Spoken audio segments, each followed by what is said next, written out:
dia, comunidade. Bom dia, comunidade. Agora são 8h10, segunda-feira, dia 10 de maio de 2021. A gente começa com a nossa rodada de informação aqui no programa, trazendo primeiramente a previsão do tempo. Previsão do tempo 87. Uma frente fria se aproxima do Rio Grande do Sul neste início de semana, mas não influencia o tempo aqui no Paraná. Teremos um dia com pouca chuva no estado, apenas no litoral há condições para alguma garoa ocasional em função dos ventos que transportam umidade do oceano. Demais setores, tempo estável, dia amanhece com temperaturas amenas e à tarde esquenta bastante, especialmente no oeste, noroeste e no norte pioneiro. Em Santa Helena, o dia iniciou com 14 graus e a máxima é de 27. Não há probabilidade de chuva ao decorrer do dia. A umidade relativa do ar ficará entre 49% e 74%. Previsão do tempo 87. Neste momento em Santa Helena, temperatura de 19 graus. Nós vamos fazendo linha agora com o nosso repórter em Curitiba, Gustavo Vaz, que vai trazer informações para esta segunda-feira. Bom dia, Gustavo. Muito bom dia, João. Bom dia a você que sintoniza a programação da Rádio Comunitária nesta segunda-feira, começando mais uma semana. Depois de um fim de semana frio na capital, o tempo volta a firmar nesta segunda-feira. Já tivemos um sol aparecendo neste domingo, a mínima hoje de 13 e a máxima de 21 graus. Porém, a partir de quarta-feira, novamente a chuva retorna e o frio volta a dar as caras na capital mais para o final desta semana. Uma carga de celulares que seriam trazidos ao Brasil sem declaração foi apreendida ontem em Santa Terezinha de Itaipu. Segundo a Receita Federal, os celulares estavam em um fundo falso de um ônibus. O veículo foi parado no posto da Polícia Rodoviária Federal, que fazia uma operação de rotina. Ao vistoriar esse ônibus, os agentes encontraram os celulares escondidos no fundo falso que ficava na cabine próximo ao motorista. A Receita Federal estimou o valor da carga em R$110 mil. Também como destaque, policiais federais e militares do Batalhão de Polícia de Fronteira capturaram um foragido da Justiça em Itaipulândia. O homem responde pelo crime de tráfico de drogas e foi preso na noite de sábado. Os policiais levaram o suspeito para a Delegacia de Polícia Federal em Foz do Iguaçu, onde foi descoberto que esse homem já foi alvo de 2 operações na cidade, a Operação Igaraçu e Prestígio, e que também já foi alvo este suspeito da Delegacia de Polícia Federal em Cascavel. Repórter Gustavo Vaz, diretamente de Curitiba, para o Bom Dia Comunidade. A todos um grande abraço e até amanhã. Muito obrigado, Gustavo Vaz, pelas informações. A gente agora traz alguns destaques de Santa Helena. Por volta das 8 horas da manhã deste domingo, dia 9, uma equipe da PM foi acionada para se deslocar até o cruzamento da Rua das Américas com a Avenida Brasil, em Santa Helena, para atender a uma ocorrência de furto. Em conversa com a vítima, ele relatou que por volta das 7h30 da manhã, percebeu que sua oficina de barcos havia sido alvo de furto durante a madrugada. Os marginais violaram o cadeado do portão da frente e adentraram a oficina, de onde levaram um motor de polpa Yamaha 15 HP de cor cinza com faixas verdes. O motor estava acoplado a um barco preso com cadeado que também foi danificado. Além do motor, foi furtado um tanque de combustível 25 litros de cor vermelha que estava sobre o barco. Segundo a vítima, os objetos furtados são de um cliente e estavam na oficina para a manutenção. Diante dos fatos, a vítima foi orientada quanto aos demais procedimentos. Patrulhamento foi realizado no intuito de localizar os objetos, porém sem êxito. Por volta da 00:30 de ontem, equipes da Defesa Civil e Corpo de Bombeiros foram acionadas para combater um incêndio à residência em Moreninha, distrito de Santa Helena. No local, os agentes constataram que a casa já estava tomada pelas chamas. As equipes prontamente combateram o incêndio, pois havia risco de se espalhar para caminhões que estavam em um terreno ao lado do imóvel. Após quase 2 horas de trabalho dos militares, as chamas foram apagadas. A casa era grande, parte de madeira, incluindo assoalho. Ninguém ficou ferido. Moradores relataram que a proprietária da casa havia se mudado para outra cidade ainda na manhã de sábado. Por volta das 8h50 da noite de ontem, a Polícia Militar de Santa Helena, durante patrulhamento pela rua Porto Alegre, esquina com a Avenida Brasil, avistou um indivíduo pilotando uma motocicleta Honda Twister. Segundo o boletim de ocorrência, o motociclista estaria empinando a motocicleta que estaria com o escapamento adulterado.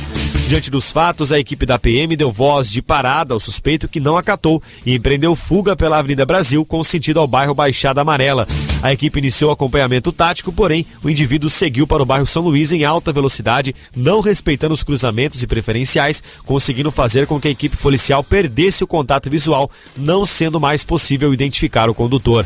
Foram lavrados os autos de infrações para a conduta do indivíduo sob a motocicleta. Na última sexta-feira, dia 7, foi publicado o decreto 330/2021 no Diário Oficial do município de Santa Helena, que altera o dispositivo do decreto número 282/2021, na redação do inciso 2 do artigo 2º, que passou a vigorar e liberando as praças e utilização de equipamentos públicos aqui no município. Através, então, desse inciso 2, ficou autorizada a abertura e utilização de equipamentos públicos da praças municipais, Praça Poliesportiva Santos Dumont e quadras sintéticas na sede e distritos, observando-se a obediência ao também horário do toque de recolher, compreendido das 23 até às 5 horas, também ainda sendo recomendado à população que sejam observadas as medidas preventivas do distanciamento social, uso de máscaras e utilização de álcool gel para higienizar as mãos antes e após o uso dos equipamentos como forma de prevenção. Os demais artigos do decreto 282/2021 permanecem inalterados.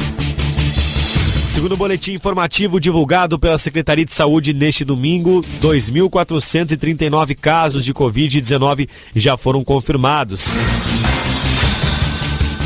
De sábado para o domingo foram 19 casos novos. Há 2.307 pacientes já recuperados e 3.100 casos descartados aqui em Santa Helena. Estão ativos 87 casos, cujos pacientes ainda podem transmitir o vírus, e 94 estão em investigação. O número de pacientes internados é de 3 pessoas em enfermarias e 1 em UTI. Já foram confirmados 45 óbitos em Santa Helena. 8h18.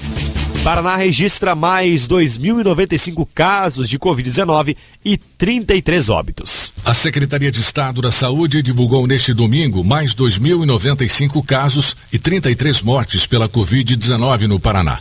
Os números são referentes aos meses ou semanas anteriores e não representam a notificação das últimas 24 horas. Os dados acumulados do monitoramento da doença mostram que o estado soma 978.861 casos e 23.645 óbitos.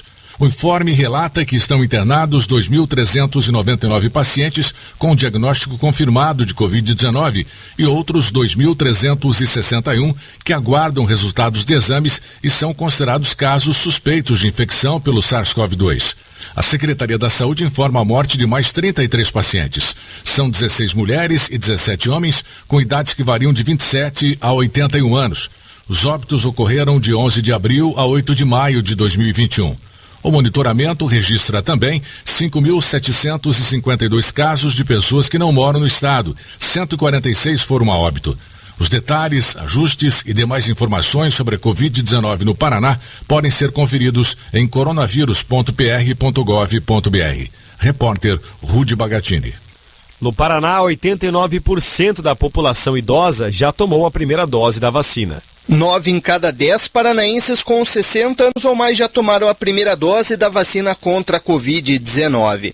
Até esta sexta-feira, o estado já tinha vacinado 1.566.342 pessoas dessa faixa etária, 89% das 1.762.070 pessoas previstas no Plano Estadual de Vacinação contra a Covid-19.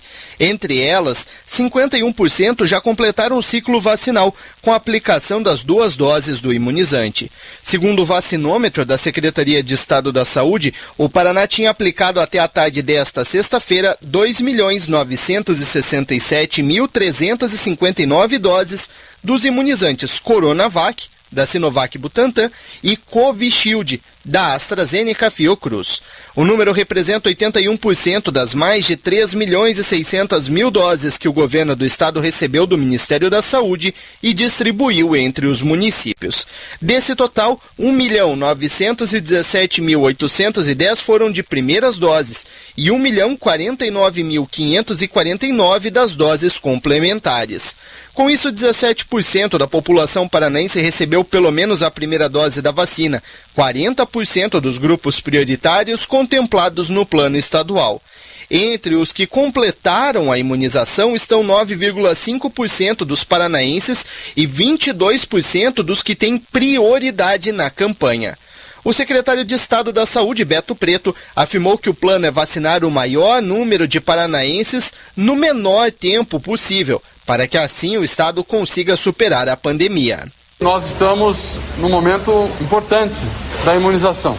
Não devemos perder o foco. Devemos continuar firmes, buscando imunizar a maior quantidade de paranaenses possíveis. Acho que todos os municípios estão na mesma linha. E por isso, mais uma vez, nosso apelo para que no final de semana, com doses de estoque, possamos vacinar os paranaenses, procurar fazer a busca ativa, entregar a primeira dose, como eu disse, já tenho falado, é muito importante. E a segunda dose é fundamental porque consolida a imunização. Além da população idosa, o Paraná também vacinou 91% dos indígenas com a primeira dose, o que representa 9.672 pessoas. Dessas, 94% já receberam a segunda dose. No caso da população de comunidades tradicionais e quilombolas, que compreende 5.253 pessoas, 54% foram imunizados. O estado também vacinou 11.455 pessoas com 60 anos ou mais, vivendo em instituições de longa permanência para idosos, 94% desse grupo, sendo que 89% também receberam a segunda dose, além de 776 pessoas com deficiência atendidas por instituições inclusivas. Entre os trabalhadores da saúde, mais profissionais foram vacinados do que o previsto inicialmente no plano, já que mais pessoas passaram a trabalhar no enfrentamento à pandemia. Até agora, 314.457 trabalhadores da área foram imunizados, sendo que 73% já completaram o ciclo vacinal. Outros públicos também já começaram a ser vacinados. 1/5 dos profissionais das Forças de Salvamento e Segurança e das Forças Armadas, um total de 7.643 pessoas, receberam a primeira dose, além de 2.212 pessoas com comorbidades ou com deficiência permanente. Os detalhes sobre a cobertura vacinal do Paraná e outras informações sobre o combate à Covid-19 podem ser conferidos em coronavírus.pr.gov.br. Repórter William Sopa. 8h23. A primeira etapa da imunização contra a gripe está perto do fim. No Paraná, apenas 38% do público foram vacinados. A 23ª campanha nacional de vacinação contra a influenza, que teve início em 12 de abril e segue até 9 de julho, tem registrado baixos índices de alcance no Paraná. De acordo com o levantamento desta sexta-feira da Secretaria de Estado da Saúde, de cerca de 1.200.000 pessoas que fazem parte do primeiro grupo prioritário, apenas 38% tomaram a vacina. O Paraná recebeu do Ministério da Saúde até o momento 1.300.000 doses, mais do que o previsto no público inicial. Desse total, aproximadamente 460.000 foram aplicadas em crianças de 6 meses a menores de 6 anos, gestantes ou mulheres que tiveram filho nos últimos 45 dias, povos indígenas e trabalhadores da saúde. A primeira etapa da campanha segue até segunda-feira, dia 10. O baixo índice de procura ligou o alerta da Secretaria da Saúde, que tem reforçado junto aos municípios a necessidade de imunização contra a gripe dentro dos critérios definidos e em paralelo à campanha contra a Covid-19. O secretário de Estado da Saúde, Beto Preto, reforçou que a vacina da gripe é tão importante quanto a do coronavírus neste momento de combate à pandemia. Ano passado, o coronavírus, nós tivemos que fazer um aperto da vacinação contra a gripe, porque daí nos ajudava, inclusive, no diagnóstico diferencial. Agora é o momento de fazer a vacinação concomitante, tanto para coronavírus, como também para as outras vacinas e a vacinação contra a gripe e influenza também. No Paraná, 4.400.000 pessoas devem ser imunizadas contra a gripe, o que representa a meta de imunizar pelo menos 90% entre todos os públicos preconizados. Após a finalização desta primeira etapa, a vacinação entra na segunda fase, que vai de 11 de maio a 8 de junho, e abrangerá idosos a partir de 60 anos e professores das escolas públicas e privadas. Na terceira etapa, de 9 de junho a 9 de julho, estão pessoas com comorbidades, pessoas com deficiência permanente, caminhoneiros, trabalhadores de transporte coletivo, trabalhadores portuários, forças de segurança e salvamento, forças armadas, funcionários do sistema de privação de liberdade, população privada de liberdade e adolescentes e jovens em medidas socioeducativas. O Ministério da Saúde não recomenda a aplicação das vacinas contra a Covid-19 e contra a gripe simultaneamente. A orientação, neste momento, é priorizar a imunização contra o coronavírus, respeitando o intervalo de 14 dias entre as doses de imunizantes. Outros detalhes podem ser conferidos em saude.pr.gov.br. Repórter William Sopa. Agora são 8 horas e 26 minutinhos. Já teremos entrevista com a psicóloga Andréa Nimit aqui no programa, falando sobre o medo de dirigir, ou no seu termo original, a maxofobia. Fique com a gente, já você acompanha na íntegra ao vivo essa conversa aqui no Bom Dia Comunidade. Vamos com mais informações, depois do bloco você tem a entrevista. Média de idade das vítimas da Covid-19 no país cai quase 8 anos. O dado alarmante é o crescimento da doença entre os jovens. Entre janeiro e abril, a idade média das pessoas que morreram por Covid-19 caiu quase 8 anos no Brasil. Enquanto na primeira semana de janeiro a média de idade das vítimas de Covid era de 71 anos e 6 meses, até o final de abril, as pessoas que morreram em função da doença eram, em média, 8 anos mais jovens, tinham 63 anos e 8 meses. Segundo o boletim epidemiológico divulgado pela Fiocruz nesta sexta-feira, esse não é o único dado que mostra que a pandemia está atingindo grupos mais jovens da população. A idade das pessoas que precisaram ser internadas caiu de um pouco mais de 62 anos para 57 anos, uma redução de mais de 5 anos na faixa etária. No começo de janeiro, os pacientes com menos de 70 anos respondiam por pouco mais da metade, 53% da ocupação dos leitos de UTI. Em abril, essa proporção subiu para 73%. No estudo, a Fiocruz faz um alerta. Lembra que as gerações mais jovens serão duramente penalizadas caso não consigamos conter a disseminação do vírus. E aponta a vacinação como uma das explicações para a mudança no perfil da pandemia. As vacinas contra a Covid-19 começaram a ser aplicadas no Brasil no dia 17 de janeiro e priorizou profissionais de saúde, idosos e população indígena. Mas, apesar de apostar na eficácia das vacinas, o boletim epidemiológico também mostra que em todo o país, cerca de 1/3, apenas 32% das pessoas que tomaram a primeira dose completaram o esquema vacinal e tomaram a segunda dose da vacina. Da Rádio Nacional em São Paulo, Eliane Gonçalves.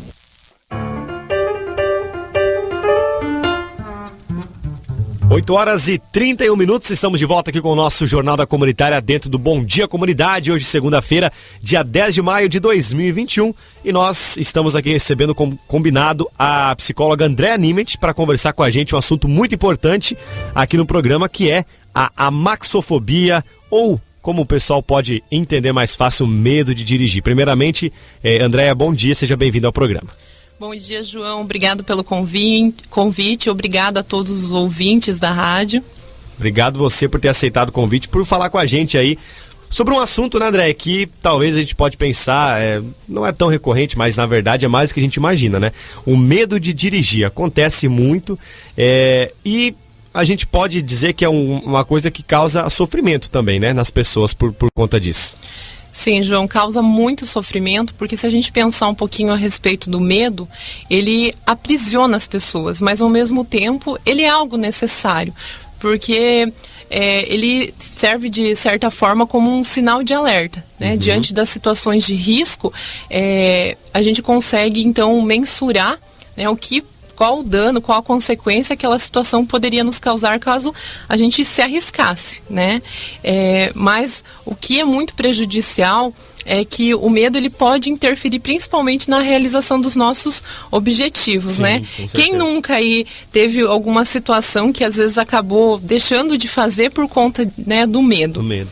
Mas principalmente na questão de dirigir, então isso pode interferir e trazer vários prejuízos, né? Porque a pessoa ela acaba se sentindo dominada pelo carro e esse medo ele é camuflado, né? A pessoa tenta se esquivar, então não quer ter muito contato com o carro e ela justifica às vezes esse medo com algumas frases. Eu não gosto de dirigir, o trânsito está muito movimentado, eu não quero cometer nenhum erro, mas na verdade ela gostaria muito de dirigir, né? Então, para ela, quando ela precisa assumir esse controle do carro, ela é tomada principalmente pela ansiedade, pela angústia e começa a surgir vários sintomas, tanto físicos como, por exemplo, a alteração na respiração, tem uma aceleração dos batimentos cardíacos e principalmente tremores.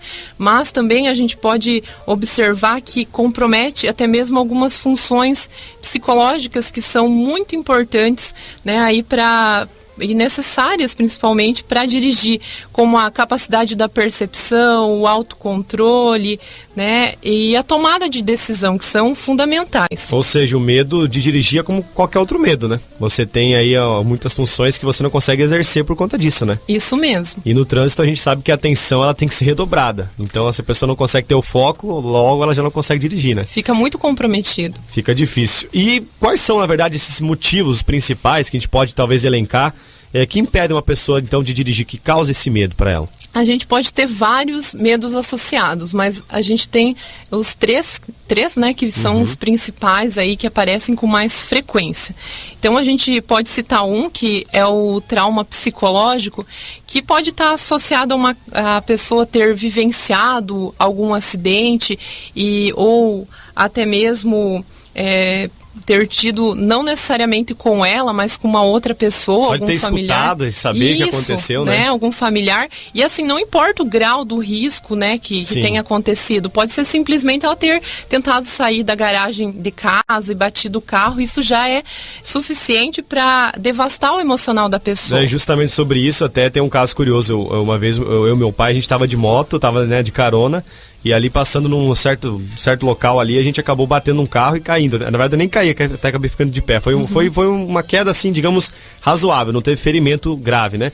Mas toda vez depois daquele acidente ali, quando a gente passava naquele trecho, parecia que a hora que você estava chegando perto, você já sentia um medo e que algum carro ia passar. É mais ou menos isso, né? Isso mesmo, né? Já, talvez para você não tenha se tornado um trauma, mas já é algo assim que... Receio, né? Um receio, né? Algo emocional que ficou marcado ali, né? E também a gente pode ter uma outra causa também, que são os problemas emocionais, que está interligado principalmente às questões internas da personalidade, né, que acabam paralisando a ação. A pessoa ela acaba distorcendo a realidade, principalmente quem tem a baixa autoestima, insegurança. E isso está muito em alta hoje, né? Muito. Infelizmente é uma coisa que tem afetado muito e também afeta na hora da pessoa, porque na verdade o dirigir, a gente costuma dizer que causa uma certa independência, né?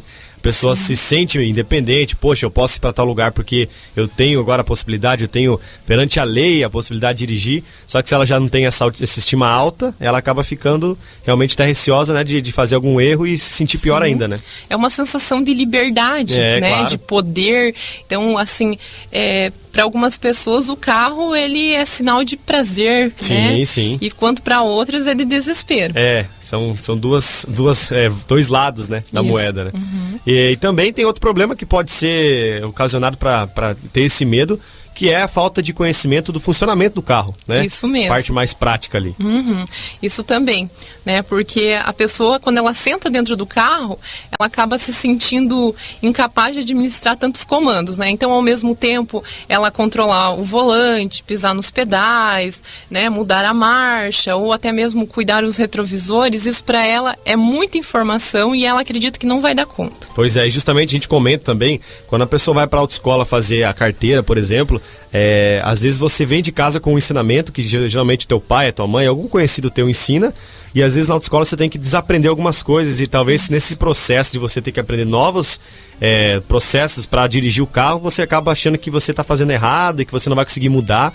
Também isso pode causar um problema, né? Isso, porque são pequenos vícios, né? Exato, é um vício, né? Pessoa difícil de desfazer. Bom, e esse medo de dirigir, ele pode ter então as raízes ainda na infância ou não? Como é que funciona? Sim, João.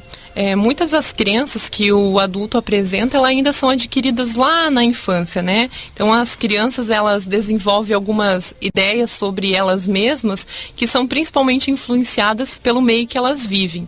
E essas crenças, se a gente pensar, elas ficam enraizadas, né, na nossa memória, e elas são revividas sempre que a pessoa acaba se deparando com algum tipo de dificuldade. Então, para as pessoas de casa entenderem um pouquinho o que são essas crenças, eles são aqueles pensamentos que são tomados como verdade, mas mesmo não sendo, né? Nesse caso, a pessoa carrega, então, do medo de dirigir, algumas crenças que são pouco produtivas a respeito do carro, como sendo algo perigoso, que exige habilidades além da sua capacidade. E se a gente pensar um pouquinho, normalmente essas crenças, é a família muitas vezes que coloca essas crenças limitantes. Por exemplo, um pai que é muito super protetor, né? Ele vai colocar na cabeça, às vezes, minha filha tem que tomar cuidado, principalmente mulheres, né? Se a gente pensar aí, a taxa maior de que a gente verifica aí das pessoas que têm medo de dirigir, né? E justamente aquela questão que a gente comentou antes, né, do próprio acontecimento na família, talvez o pai passou por um acidente e isso ele já coloca como uma pressão sobre o filho ou a filha, né, tipo, tive um acidente, então eu não quero que você também sofra o mesmo, e isso acaba ficando na cabeça da pessoa e ela acaba também tendo esse trauma, né? Isso mesmo, né? Então, são várias situações, né? Pode estar, então, interligado lá com a questão do trauma, que a gente já falou antes, né? Então, são várias situações que podem estar envolvidas nessa situação. Então, como a gente viu aí desde a infância, né, pode ser uma coisa que a gente carrega e talvez você só vai se dar conta depois, na hora que você for praticar mesmo, né? A gente falou sobre como isso afeta na nossa vida pessoal, né, a questão de você se sentir mal, ou enfim, e agora a questão social, né, o convívio social, isso também pode afetar esse medo de dirigir?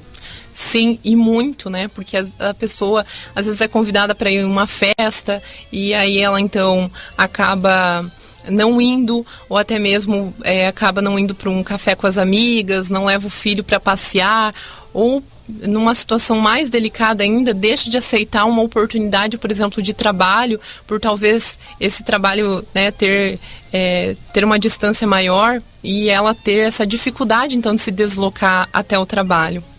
E até a gente não tinha separado essa pergunta, né, mas eu vou te perguntar. Sim. Sobre a questão, hoje a gente está vendo que cada vez mais está ficando, digamos, mais fácil de você ir se deslocar sem precisar dirigir. A gente vê a questão do Uber, né, enfim, são vários aplicativos que agora estão sendo criados e, enfim, até em breve estão chegando carros automáticos que não precisa nem usar. Você acha que isso também já assim, pode influenciar na hora da pessoa, se ela já tem esse medo e ela tem essa possibilidade, por exemplo, não dirigir, é mais fácil ainda para ela não nem tentar, por exemplo, né? Sim, é uma comodidade, né?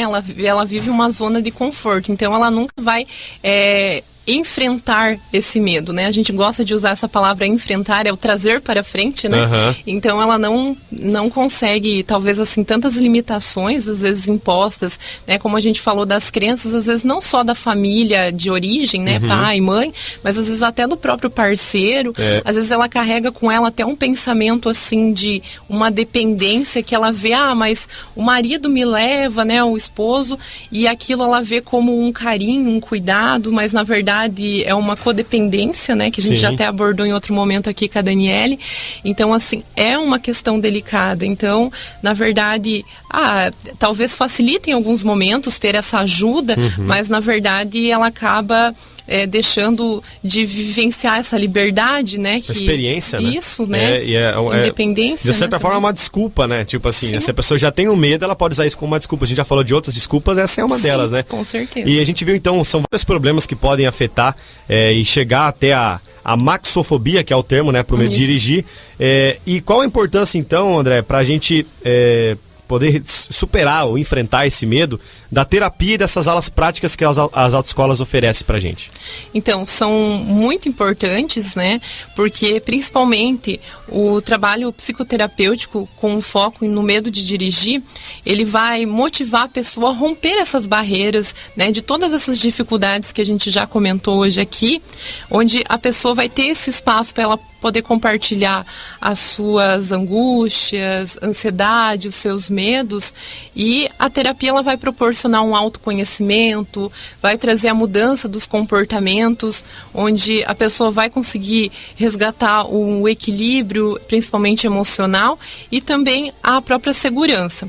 Enquanto as aulas práticas, né, de direção, ela vai auxiliar também a pessoa a ter mais segurança, mas também destreza para conduzir o carro. E os instrutores, né, eles vão orientar, vão supervisionar sobre a pilotagem do veículo de forma correta. Então são profissionais que estão preparados, né, para já ajudar nessa área. E sobre isso, justamente, vocês, juntamente o pessoal da Rota Oeste, né, da autoescola aqui de Santa Helena, uma delas, fizeram uma parceria bem bacana para auxiliar essas pessoas, né? Isso mesmo, João. Porque é muito importante a gente sempre buscar uma ajuda especializada, né, para toda e qualquer situação. E não seria diferente, então, quanto ao medo de dirigir, né? E essa parceria, então, complementa o trabalho psicológico, né? Porque com o equilíbrio emocional e também as aulas de direção, dirigir se torna muito mais prazeroso. Sim, com certeza. É como a gente falou, é uma sensação única de liberdade e às vezes até um sonho para muitas pessoas. Acredito que grande parte da população tem esse sonho de completar os 18. A gente vê na internet muita gente falando isso, tirei minha CNH, agora ninguém me segura, né? De uma certa forma é uma sensação muito boa. E se alguém que está nos ouvindo aí, né, passa por isso, às vezes tem até medo de falar para alguém, como você falou, usa desculpa, né? Eu não gosto porque tem muito movimento, enfim, é bom sempre procurar uma ajuda. E para fazer parte então desse projeto de vocês, entrar em contato contigo, como é que funciona? Isso mesmo, pode entrar em contato comigo pelo telefone 99909-1058 ou da Rota Oeste 988020317 ou pelo meu Instagram, Psico Andréa Nimit, ou Facebook Psicóloga Andréa Nimit, e a gente vai orientar da melhor forma, né, e auxiliar no medo de dirigir. Show de bola. Então a maxofobia foi o nosso assunto de hoje, que é o medo de dirigir. Se você nos ouve aí e conhece alguém assim, ou se você se sente dessa maneira, procure ajuda que, né, assim você consegue resolver mais fácil e enfrentar esse medo, como a gente já mencionou. Andréa, obrigado pela sua participação, pelo assunto muito importante, e te aguardamos uma próxima para comentar sobre outros assuntos também. Obrigada, João. Coloco à disposição para a gente trazer aí futuramente outros temas também. Obrigada. Obrigado. 8h45, a gente segue com informação aqui no nosso Bom Dia Comunidade. A informação vem da Rádio Agência Nacional. Mãe poderá concluir curso de medicina perto da família, segundo uma decisão do Tribunal Regional Federal da Primeira Região. Ser médica, casar e ter filhos. Esses eram os sonhos da Ana Luísa Guedes. Em 2018, tudo parecia estar indo exatamente como planejou. A brasiliense passou no vestibular e estava cursando medicina numa universidade federal em Niterói, no Rio de Janeiro. Para isso, teve que deixar casa, família e amigos em Brasília e se mudar para a cidade carioca. Um ano depois, a surpresa. Ana Luísa estava grávida, com apenas 20 anos, no meio da faculdade e longe de toda a sua rede de apoio. Ela decidiu concluir mais 2 semestres, voltar para Brasília e ter o bebê perto da família. A estudante conta que não conseguiria se manter lá por questões financeiras e familiares. Meus pais não iam conseguir, né, me manter lá. Também não ia conseguir continuar, né, meu curso, cuidar da Lara e ser mãe. De volta a Brasília, ela tentou a transferência para uma universidade de Goiânia, mas os pedidos foram indeferidos. Foi aí que ela precisou acionar a justiça para tentar continuar o curso de medicina numa faculdade perto da família. Ana Luísa disse que ficou surpresa e muito feliz com a decisão da justiça de autorizar a transferência para uma universidade de Goiânia e garante que isso mudou para melhor a sua trajetória como mãe e estudante. Viabiliza que eu me forme, né, como médica na profissão que eu amo, que eu escolhi para minha vida, mas ao mesmo tempo ela não me obriga, né, a ter que abrir mão da minha maternidade. Eduardo Sanches foi o advogado que representou Ana Luísa nesse processo. Ele conta que não havia uma lei específica para o caso, mas que o pedido de transferência se basearia nos princípios de proteção ao direito à educação, à maternidade e à família. E deu certo. O Tribunal Regional Federal da Primeira Região garantiu a Ana Luísa a transferência para o curso de medicina da Universidade Federal de Goiás. O advogado explica que essa decisão representa a garantia do direito das estudantes que se tornam mães durante a faculdade. O reconhecimento e a efetivação do direito dessas mães a poderem seguir com suas ambições, seguir com sua vida, ao mesmo tempo em que elas exercem seu outro direito fundamental, que é o direito à maternidade. E toda essa história que a Ana Luísa viveu inspirou a estudante a criar uma página na internet para encorajar outras mães a não desistirem dos seus sonhos. Para conhecer um pouco mais dessa trajetória, basta acessar o perfil @madbymom no Instagram. Da Rádio Nacional em Brasília, Beatriz Albuquerque. 8h48, sobe para 29 o número de mortos em operação no Jacarezinho. Subiu para 29 o número de mortos na operação realizada na última quinta-feira na favela do Jacarezinho, zona norte do Rio de Janeiro. A ação causou grande repercussão, inclusive fora do país. A Ordem dos Advogados do Brasil, seção do Estado do Rio, manifestou uma grande preocupação com o resultado da operação policial. Segundo a entidade, o número de vítimas coloca essa ação entre as mais letais da história do Estado. A OAB disse em nota que operações de enfrentamento ao crime organizado são necessárias, mas devem ser feitas com inteligência e planejamento. O Ministério Público do Estado do Rio está investigando as circunstâncias das mortes na ação policial para apurar se houve violações a direitos durante a ação. O secretário de Polícia Civil, Alan Turnovski, negou que tenha havido abuso. O governador do Rio, Cláudio Castro, também se manifestou por meio de um vídeo divulgado pela assessoria na noite de sexta-feira. Antes de mais nada, é preciso deixar claro que a operação de ontem, realizada pela Polícia Civil, foi o fiel cumprimento de dezenas de mandatos expedidos pela Justiça. Foram 10 meses de trabalho de investigação que revelaram a rotina de terror e humilhação que o tráfico impôs aos moradores. Crianças eram aliciadas e cooptadas para o crime. Famílias inteiras eram expulsas de suas casas e mortas. A reação dos bandidos foi a mais brutal registrada nos últimos tempos. Armas de guerra prontas para repelir a ação do Estado e evitar as prisões a qualquer custo. Em nenhum lugar do mundo a polícia é recebida com fuzis e granadas quando vai cumprir seu papel. Desde o ocorrido, determinei total transparência ao processo. Tenho certeza, o governo do Estado é o maior interessado em apurar as circunstâncias dos fatos. Entre os mortos está um policial civil, André Leonardo Frias, de 48 anos de idade, que fazia parte da Delegacia de Combate às Drogas. Ele foi atingido com um tiro na cabeça quando desceu do carro blindado junto com outros 5 policiais para retirar uma barricada colocada pelo tráfico no caminho. O inspetor foi sepultado na tarde de sexta-feira no cemitério Jardim da Saudade, em Sulacap, na zona oeste. Corpos de vítimas permanecem no Instituto Médico Legal. Da Rádio Nacional no Rio de Janeiro, Cíntia Cruz. 9 minutinhos para as 9 horas da manhã. Agora vamos trazendo informação com o nosso repórter Gustavo Matos. Bom dia, Gustavo. Bom dia, João. Bom dia, ouvintes da Rádio Comunitária. Eu trago informações para segunda-feira, dia 10 de maio. Estados e cidades das 5 regiões brasileiras se movimentam para avançar com o projeto de lei de ensino domiciliar durante a pandemia do coronavírus. Entre elas, ao menos 9 capitais e 4 estados brasileiros apresentam novos projetos de lei. Outros 3 municípios e o Distrito Federal aprovaram a modalidade no período. Curitiba, Rio de Janeiro, Goiânia, Natal, Porto Alegre, Manaus, Fortaleza, São Luís e Belo Horizonte estão entre as capitais. Já os estados são Paraná, Rio de Janeiro, Goiás e a Bahia. A obrigatoriedade do ensino à distância durante a pandemia impulsionou o estudo em casa pelo Brasil. E é também prioridade do governo, que busca a aprovação do projeto de lei no primeiro semestre deste ano. Continuando ainda com informações, o Parque Nacional do Iguaçu, localizado em Foz do Iguaçu, foi o primeiro parque do país a ser concedido à iniciativa privada. O contrato de concessão tem 20 anos e se encerra no final de 2021.